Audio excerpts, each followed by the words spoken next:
was your identity shaped? How has your identity shaped your path to leadership in your industry?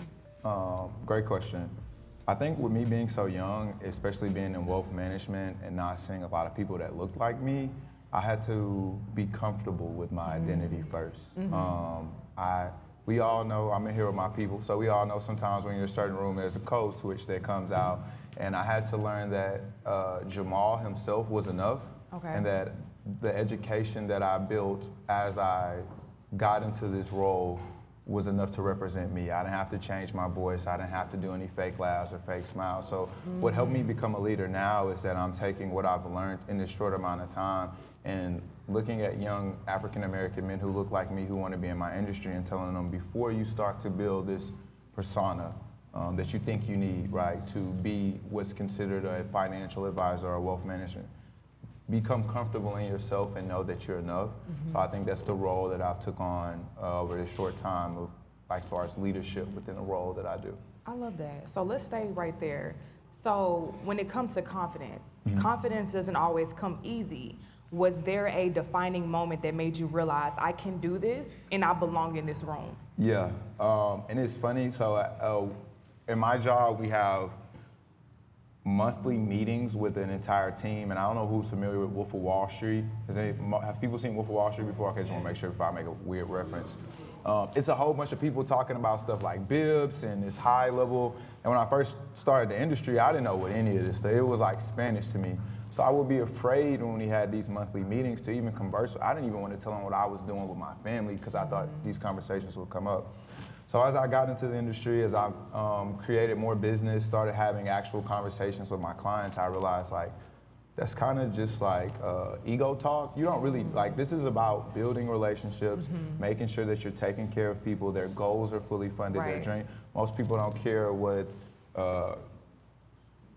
Jeff Bezos is doing on a daily basis or what the market, they want to make sure that they have enough for retirement, that they can leave some to their kids, legacy plan and stuff like that. So once I realized, oh, this is just ego talk.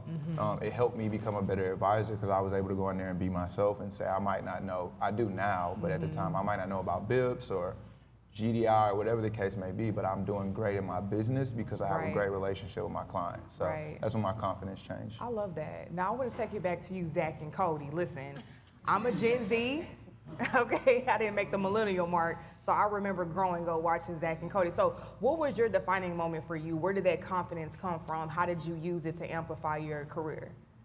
I really could think about so many moments where, like, my confidence kind of broke a little, like when it came to the acting. You know, at the auditions, you're there with hundreds of kids, and so, you know, you have to play the role. You have to be confident in yourself because they're only going to pick one person. So I think with that, you know, at the auditions and learning, like, who I am, my identity, which was very tough because I was so young. I didn't, you know, was just trying to get a role, you know. But I would say, as far as, like, being a reporter now, like, what shaped me and how I was able to get my confidence was my very first live shot. I was, like, super nervous, questioning myself, like, can I do this? I am, you know, not ready to do this when I've been in front of the camera for so long. And so I would say my first TV live shot in Lawton, Oklahoma kind of really, like, sparked that fire in me and kind of prepared me to be who I am. And it has just led to so many opportunities. And I still can't believe I am working here in Houston. Like, in the TV world, the bigger the city, the bigger the opportunities. And so, like, from here, there's, like, Good Morning America in New York City and Los Angeles. So, like, to be able to be here in this space says a lot. It shows just how much confidence I've gained here in the past 5 years or so. So I love it. Yes. Okay, so what about you? So I know you're in the music industry and you're also in real estate. So the confidence have to be there times 10. So please tell me, what was your defining moment? Okay, so I've always been, like, a people person, but a confident person, not necessarily. So I gained my confidence from actually putting in the work and understanding that I can only control what I can control, right? I lean on God for, you know, everything, but I know that I can control me and my actions. So when it comes to music, I was in a really bad relationship. It was emotionally abusive. And there was one moment where it got physical. And so he never saw me after that day, you know? And it made me just feel like I could have lost my life. And not like I thought that, you know, I was gonna die. It wasn't that.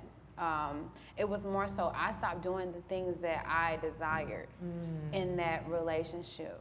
So I could have lost my passion. I feel like music is my life. Yeah. So for me to not be operating in that in that lane is just crazy.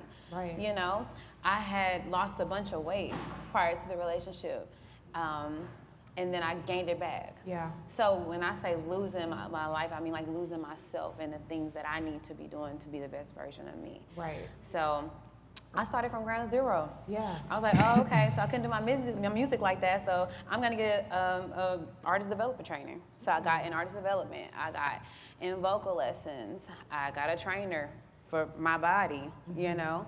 So I got my body together, got my mind together, my spirit together, got my voice together. I was already aligned with the people that I needed to get to the next phase. I just had to open my mouth and ask. Right. So once I worked on me and did my part and control what I can control, the doors just opened up. And I became the R&B boss, and I was like, yeah, I'm popping my stuff, you know, I'm cute. I sound good or whatever, got my dancers with the boom cat, like I come with the whole package. And I used to be terrified of singing in public, like terrified. Yeah. And now it's just, actually it's more terrifying to speak in public now. Yeah. You know, yes. But I can hit an 8 count. But as far as in mortgage, since we're talking about two different lanes, I was fresh out of college, kind of like, well, no, a couple years out of college, and I used to be a student career advocate. So I used to do job trainings for students and alumni on campus, right? And so we had this portal to where they posted jobs, and you can access it as an alumni as well. So I went there. Saw the job posting for Mr. Cooper Mortgage. I ended up interviewing with someone who went to SFA with me, Stephen F. Austin with me. And I was like, okay, this is meant to be. So when I got on the floor, my whole pipeline of loans, like you get paid based off of funding. So my whole pipeline fell out.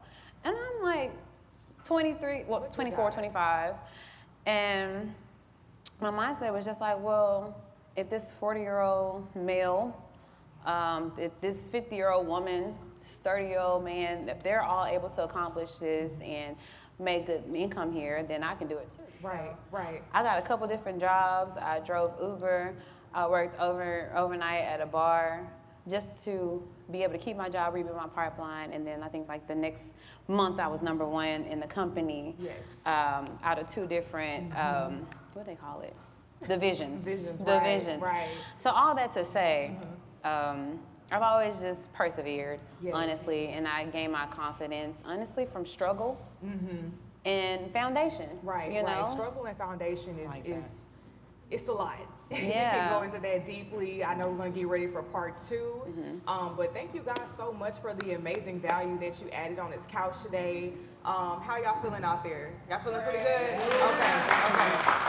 Good, yes. So other than that, let me just see if there's any one piece of advice that you guys can give real quickly for anyone that wanted to get inside your industry. What is one piece of advice that you would give? For someone wanting to get in the Into industry? your industry, yes. Go get licensed. Series 7, Series 66. We know this is a day and age of make $1 million in 30 days or whatever the case may be. There's a lot of people giving out financial advice that are not licensed, so they cannot go to jail. Go get licensed if you're going to be talking about finances and telling people to invest in things. So yeah, that's my advice. I like that. Well, for music, start at ground zero. You know, invest in yourself. Vocal lessons, artist development, maybe a publicist once you get to that point. But honestly, go to these events, put yourself in different environments to where you can succeed. And you, like everything that you need is accessible. Yes. Literally. Yes. You just have to open your mouth. Right. As far as mortgage, loan origination, like he said, get licensed. It's not the same license, but get licensed. And find you a good company that may provide you leads, or if you want to just go out there and find your own leads and build your own business that way, you know, no path is better than the next path. Your path is your path. Yes. So. Yes. I would just say if you want to be in the news industry, you have to find yourself, you have to be yourself, you have to keep going. It's very, very tough because there's so many avenues in news. You have YouTube now, you have Instagram and TikTok, that so many people are creating their own news platforms and getting information out.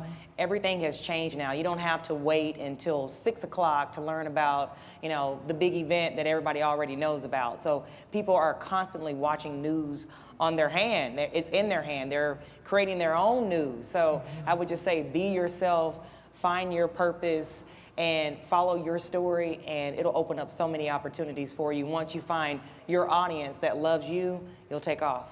Yes, y'all give them a round of applause. Yes. Well, thank you guys for the value. Thank you for the time, your presence, your energy. I'm sure anyone in the crowd, they see you, give them Instagram, get them followed. I definitely want to follow each and every one of you. I want to stay a part of the journey. So thank you guys. Thank you. Thanks for having us.